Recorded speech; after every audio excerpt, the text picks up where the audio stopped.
Bye చెప్పు.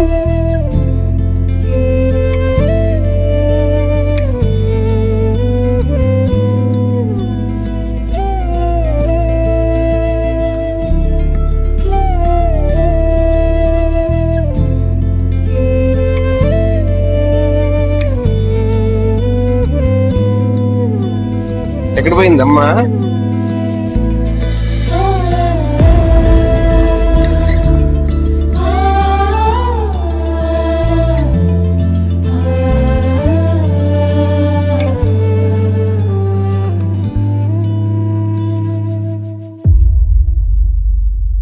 குழந்தை பெத்துட்டு வேலைக்கு போற ஒவ்வொரு அம்மாவுக்கும் இந்த வழி கண்டிப்பா புரியும். குழந்தை பெத்ததுக்கு அப்புறமா ஒரு பொண்ணுடைய வாழ்க்கையில நிறைய மாற்றங்கள் ஏற்படும். அண்ட் அதுல முக்கியமானது பாத்தீங்கன்னா குழந்தைக்கு அப்புறமா அவங்க வேலைக்கு போறதுங்க. சில பேர் குழந்தைய பார்த்துக்கணும்னு வீட்டில் இருப்பாங்க. அப்படி இருக்கிற அம்மாக்களுக்குமே ஒரு பக்கம் வந்து குழந்தையோட டைம் ஸ்பெண்ட் பண்ணாலும் இன்னொரு பக்கம் ஃபினான்ஷியலாக நம்ம வந்து ஃபேமிலிக்கு சப்போர்ட் பண்ண முடியலையே அப்படின்னு ஒரு வருத்தம் இருக்கும்.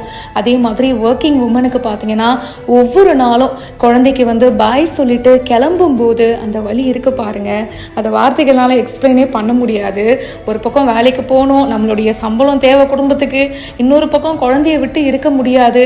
குழந்தைக்கும் கஷ்டம்தான், அந்த அம்மாவுக்கும் கஷ்டம்தான். இங்கேயும் அந்த வீடியோ தான் பார்க்க முடியுது. அவங்க அம்மா வேலைக்கு போகிறாங்க. ஸோ வண்டியில் ஏறிட்டு குழந்தைக்கு பாய் சொல்கிறாங்க. குழந்தை வந்து என்னம்மா என்னை விட்டுட்டு போறியே அப்படின்னு சொல்லி ஏக்கத்தோடு பார்க்குதுங்க. அம்மா என்ன கிளம்புறாங்க, பாய் சொல்கிறாங்கன்னு.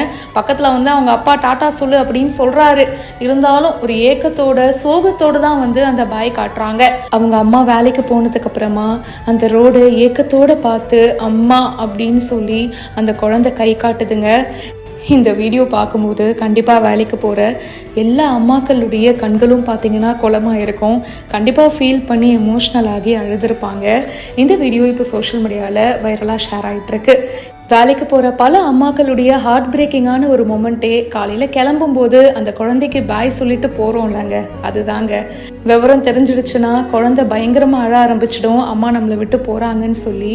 அந்த மொமெண்ட்டை கடந்து வரதே பெண்களுக்கு ரொம்ப கடினமான ஒரு விஷயம்தான். இந்த வீடியோவை பவித்ரா தேஜா அப்படின்றவங்க ஷேர் பண்ணியிருக்காங்க.